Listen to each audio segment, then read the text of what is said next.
یوں نہیں کہ نماز تراویح اور نماز جمعہ برابر ہیں. نماز جمعہ کا مقایسہ موازنہ تراویح سے نہیں کر سکتے. نماز تراویح مجالس کی طرح ہے، جس طرح ابھی مثلا شیعہ مجالس برپا کرتے ہیں. میرے بھائیوں، آج میں نے پاکستان کے ایک مولوی کا ویڈیو دیکھا، مجھے بڑی بے چینی سی ہوئی کہ کالا امامہ پہن کر کوئی کیسے اس طرح سے بیان دے سکتا ہے، اور کسے خوش کرنے کے لیے دے رہا ہے یا کس کے ڈر سے ایسی بات کہہ رہا ہے. میں سوامی سارنگ ایک ہندوستانی ہوں، برہمن ہوں، سارسوت برہمن ہوں. آسمانی کتابوں میں جو لکھا ہے، رسول خدا کی حدیثیں ہیں، آپ کی کتابوں میں، شیعہ سنی کتابوں میں موجود ہے. اس کے بیس پر میں کہہ رہا ہوں، میں لکھنؤ جیسے علمی شہر سے میرا تعلق ہے. حالانکہ اب وہ معیار نہیں رہا لکھنؤ کا جو کسی زمانے میں ہوا کرتا تھا، پر لکھنؤ کا معیار اتنا بھی نہیں گرا کہ یہ سمجھا جا سکے کہ مماثلت کا مطلب کیا ہوتا ہے. اس لیے میں جواب دے رہا ہوں، میں وحدت کو مانتا ہوں. میں جو کہنا چاہ رہا ہوں یقیناً آپ سنیں گے بھی اور سمجھیں گے بھی کہ تراویح میں حافظوں کو دیے جانے والے پیسے اور مجلسوں میں دیے جانے والے ہدیے کا جس طریقے سے انہوں نے ذکر کیا ہے، یہ مجھے بالکل اچھا نہیں لگا اور میں اس کی مذمت کرتا ہوں. تو میں ان کی خدمت میں پہلی بات تو یہ عرض کر دینا چاہتا ہوں کہ تراویح اہل سنت علماء کے نزدیک بھی بدعت ہے. اب وہ چاہے بدعت حسنہ ہو مگر ہے بدعت. اور عزاداری عبادت ہے. بدعت کا عبادت سے کوئی ربط یا تعلق نہیں ہوتا. ان کو یہ بات سمجھ لینی چاہیے، عزاداری عبادت ہے اور عین عبادت ہے. بلکہ میں یہ کہتا ہوں عزاداری روح عبادت ہے، عزاداری جان عبادت ہے، عزاداری شان عبادت ہے، عزاداری عبادتوں کا زیور ہے. تمام عبادتیں عزاداری کی وجہ سے ہیں، عزاداری عبادتوں کی وجہ سے نہیں ہے. معاف کیجئے گا، آج جو یہ نماز ہے عزاداری کی وجہ سے، آج جو یہ روزہ ہے یہ عزاداری کی وجہ سے، حج ہے عزاداری کی وجہ سے، یہ ساری عبادتیں عزاداری کی وجہ سے ہے. آپ جیسے ملاؤں کی رواداری اور وزاداری کی وجہ سے نہیں ہے کہ آپ جو اس طریقے کے بیانات دیا کرتے ہیں، کبھی اتحاد کے بستر پر کروٹیں لیتے رہتے ہیں اور اس طریقے کے بیانات دے رہے ہیں آپ کی یہ عزاداری ہے اور وہ تراویح ہے. تو جیسے ایک فرقے میں تراویح ہے ویسے ہی ایک فرقے میں مجلسیں ہیں اور عزاداری ہے. ارے کیا بات کر رہے ہیں؟ عزاداری شہزادی کی دعا ہے، عزاداری شہزادی کی تمنا ہے. شہزادی نے رسول خدا سے پوچھا تھا کہ میرے لال پر روئے گا کون؟ تو یہ اشک عزا تمنائے سید عالمیان ہے. اور آپ اس کو ملا رہے ہیں. آپ کو یہ بھی نہیں پتا ہے کہ مماثلت کا قانون کیا ہوتا ہے. آپ سر پر امامہ رکھے ہوئے ہیں. خدا ایسے چھتری بازوں سے قوم کو محفوظ رکھے، قوم کو اللہ ایسے لوگوں سے بچا کے رکھے جو عقیدوں کو برباد کرتے ہوئے نظر آتے ہیں. علامہ ساجد نقوی بھی ایک نام ہے، ہاں یہ جواد نقوی بھی ایک نام ہے، اور ان کو کوئی نہ جانتا اگر یہ اہل بیت کے خلاف نہ بولتے. انہوں نے اپنی پہچان بنائی ہے اہل بیت کے خلاف. امامے کو اگر پگڑی کہا جائے تو یہ اچھا نہیں لگے گا، امامے کے احترام کے خلاف ہے. دیکھیے میں بھی آپ کے سامنے جو بات کر رہا ہوں، کپڑے سے جوتا صاف کرنا حرام نہیں ہے. جواد نقوی صاحب اپنے امامے کے کپڑے سے اپنا جوتا صاف کر سکتے ہیں، لیکن وہ اس لیے نہیں کریں گے کہ وہ کپڑا جو ان کی چندیا کے اوپر ہے وہ امامہ ہے، اور وہ جوتا جو ان کے پیر میں ہے وہ پیر کی چیز ہے. تو اپنے سر اور اپنے پیر کے درمیان اتنی تفریق کرتے ہیں کہ سر کا کپڑا پیر کے جوتے کے اوپر استعمال. اور آپ دیکھیے مجالس کی اہمیت کے لیے کیا کہا گیا ہے. دیکھیے میں نے ابھی تک جو کلپ آئی وہ میں نے دیکھی اور سنی، اس میں کچھ کمنٹ بھی آئے کہ جس میں لوگوں نے یہ بھی کہا، جس جواب دینے والوں کے لیے کہا کہ وہ ایک عالم ہے، عالم دین ہے، اور وہ زیادہ جانتے ہیں یا آپ زیادہ جانتے ہیں. ہے نا. یعنی تراوی اور مجلس ایک جیسی کہے اس کی تائید میں لوگ کہہ رہے ہیں کہ وہ زیادہ جانتے ہیں، یا جو مجلس کی تائید کرے اس کے بارے میں کہہ رہے ہیں آپ زیادہ جانتے ہیں. یعنی بتایا جا رہا ہے کہ یعنی وہ زیادہ جانتے ہیں. تو آئیے کچھ ہم جاننے والوں کا ذکر کرتے ہیں اور پھر آپ سے ہم پوچھتے ہیں کہ وہ زیادہ جانتے ہیں یا جن کا ذکر میں کرنے جا رہا ہوں یہ زیادہ جانتے ہیں. مثال علماء نے ہمارے دی ہے. انہوں نے مثال کیسی دی؟ کہا کہ مجلس حسین گنبد امام حسین جیسی ہے. تو اگر آپ مثال کو لے کے آئیں کہ مثال خالی انہوں نے دی ہے تو ایسی مثال دی جائے. ایک بدعت فعل کی مثال مجلس سے دی جائے یہ برداشت نہیں کیا جا سکتا ہے. اب اگر مثال کے طور پہ آپ مثال لیتے ہیں خالی اور اس پہ برا ماننے کی کوئی ضرورت نہیں. تو مثال کے طور پر میں آپ سے کہوں کہ آپ کی چال اور آپ کی ڈھال بالکل شمر جیسی ہے، تو آپ یہ بتائیے مجھے سینے سے لگائیں گے یا آستینے سوت لیں گے؟ آپ کیا کریں گے؟ کہا آستینے سوت لیں گے. کیوں سوت لیں گے بھائی؟ میں نے تو صرف مثال دی ہے. میں نے آپ کو کہا نہیں، میں نے صرف مثال دی ہے. کہا نہیں چونکہ ایک غلط آدمی سے آپ نے صحیح آدمی کی مثال دی ہے تو یہ برداشت نہیں ہے. تو جس طریقے سے غلط آدمی اور صحیح آدمی کی مثال برداشت نہیں ہے ویسے ہی ایک بدعت اور سنت کی مثال بھی برداشت نہیں ہے. امام حسین علیہ السلام کی مجلس ہے، اس کی اہمیت کو سمجھیں، اس کی فضیلت کو سمجھیں. کہاں مجلس حسین اور کہاں بدعت، کہاں آقا حسین کی وہ مجلس کے جس میں بہنے والے آنسو مرہم بنتے ہیں، اور کہاں وہ بدعت. میرے عزیزو یہ سب کچھ عزاداری امام کو گھٹانے کے لیے کیا جا رہا ہے تاکہ امام کی عظمت گھٹ جائے، امام کی عظمت کم ہو جائے، امام کی مجالس کی عظمت نہ رہے. چونکہ یہ مجالس ہماری وہ مجالس ہیں کہ جس سے آج ہماری قوم زندہ ہے. یہ لوگ چاہتے ہیں کہ ہمارے ضمیر مر جائیں، ہماری نجات کا کوئی سامان نہ رہے. اس لیے اس مجلسوں کی اہمیت گھٹانے کے لیے ایسی مثالیں نماز کا بدعت ہونا شیعہ اور سنی دونوں کتابوں سے ثابت ہے. تو اب یہ شخص جو یہ بیان کر رہا ہے کہ تراویح کی نماز اور مجالس عزا یعنی عزائے سرکار سید الشہداء کی حیثیت ایک ہے، تو اس شخص کی جہالت کا کھلا ہوا ثبوت ہے. اس لیے کہ تراویح کتابوں کے اعتبار سے خلاف سنت ہے، تراویح بدعت ہے، مگر عزائے سرکار سید الشہداء سنت ہے. عزائے سرکار سید الشہداء حکم قرآن ہے، عزائے سرکار سید الشہداء سیرت انبیاء ہے. تراویح کی نماز دوسری خلافت کے بعد شروع ہوئی ہے، مگر مولا حسین علیہ السلام کی عزاداری اور مولا حسین علیہ السلام کی مجالس واقع کربلا کے بعد شروع نہیں ہوئی ہیں، بلکہ ہمارے علماء کی کتابوں میں بے پناہ روایتیں موجود ہیں کہ جب جناب آدم کو حضرت جبریل نے اللہ کے حکم سے پنجتن کے ناموں کی تعلیم دی اور انہوں نے پنجتن کے نام اپنی زبان پر جاری کرنا شروع کیے اور امام حسین علیہ السلام کا نام حضرت آدم کی زبان پر آیا تو ان کی آنکھوں میں آنسو آئے اور انہوں نے پوچھا کہ یہ کس کا نام ہے کہ میری آنکھیں گریہ کرنے پر آمادہ ہیں، میرے دل میں غم طاری ہوتا جا رہا ہے. تو اللہ نے جبریل کے ذریعے جناب آدم کو واقعہ کربلا سنایا. یہ پہلی مجلس تھی جو زمین کے سینے کے اوپر برپا ہوئی. اس مجلس کے ذاکر حضرت جبریل تھے، اس مجلس کے سامع حضرت آدم علیہ السلام تھے. پھر یہ مجالس جناب نوح کے دور میں ہوئیں. جناب نوح نے عزاداری کی، حضرت ابراہیم نے عزاداری کی، حضرت موسیٰ حضرت عیسیٰ نے عزاداری کی. خود پیغمبر اسلام نے امام حسین علیہ السلام کی شہادت سے پہلے امام حسین علیہ السلام کی شہادت کی خبر دی. امام حسین علیہ السلام کی قبر کی مٹی جناب ام سلمہ کے حوالے کی.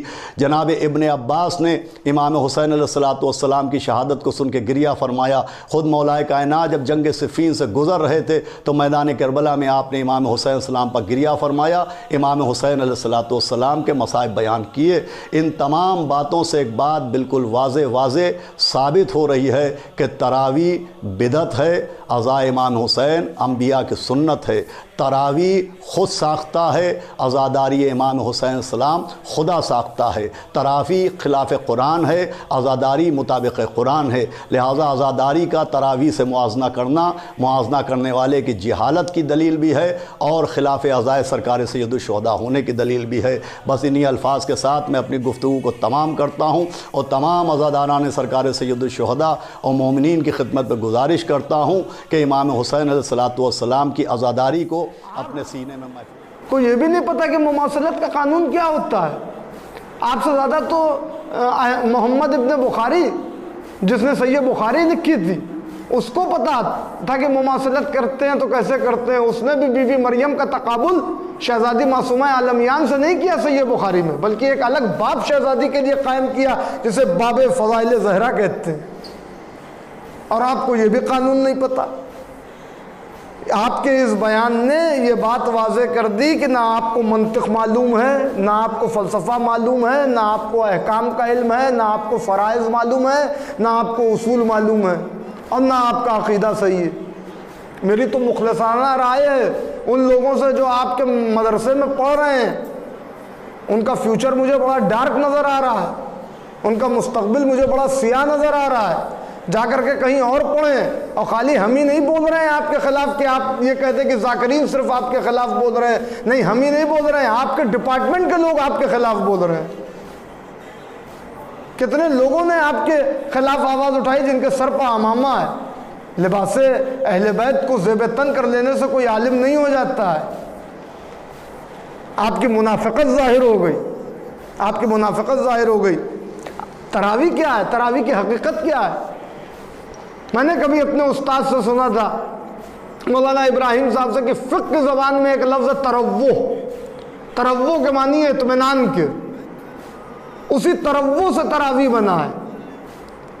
تو یہاں اس کے معنی ہے اطمینان کے، تو یہ اپنے خود نام کی مخالفت ہو رہی ہے.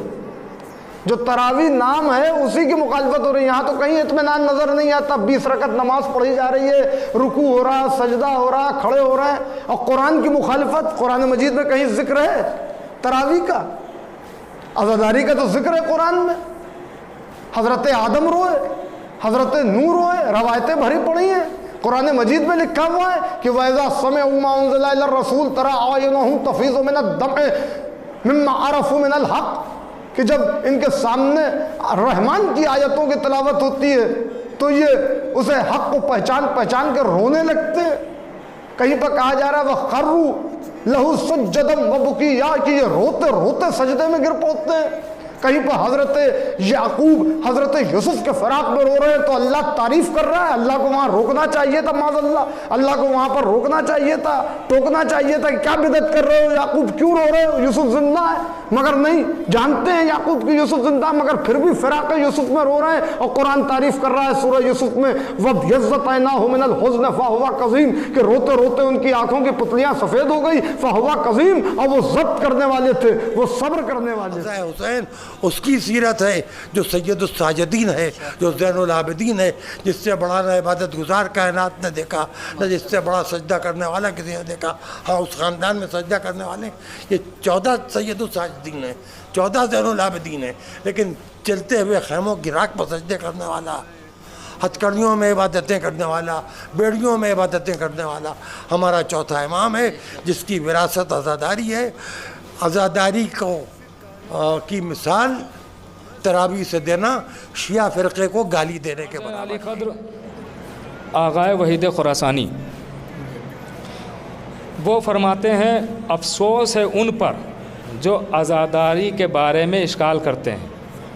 اے لوگوں، بیدار رہنا اور جان لو ایک چھوٹا سا جملہ بھی اگر شاعر حسینیہ کی اہمیت کو کم کرنے کے لیے بولا جائے تو وہ خاتم النبیین کی کمر توڑنے کے مترادف ہے. یعنی عزاداری کے خلاف اگر ایک بھی جملہ بولا گیا تو گویا اس نے نبی کریم کی کمر کو توڑا. اب فیصلہ آپ کیجئے گا کہ نبی کو اذیت دینے والا رحمت اللہ ہونا چاہیے یا لعنت اللہ. اتنے مراجع کرام، اسی لیے میں یہ سب لے کے آیا کہ مراجع کرام کے اقوال اور وصیتیں آپ کے سامنے پیش کروں تاکہ کوئی یہ نہ کہے کہ آپ کتنا پڑھے ہیں. میں نہیں پڑھا ہوں لیکن یہ تو پڑھے لکھے تھے، یہ پڑھے لکھے ہیں نا. اب فیصلہ آپ کو کرنا ہے کہ تراویح اور مجلس کو ایک جیسا کہنے والا زیادہ پڑھا لکھا ہے یا یہ مراجع کرام زیادہ پڑھے لکھے ہیں. یہ فیصلہ آپ کو کرنا ہے، کس کی طرف جانا ہے. بہرحال ہم دعا یہی کرتے ہیں کہ پروردگار حامیان تراویح کو بانی تراویح کے ساتھ محشور کرے اور حامیان مجالس کو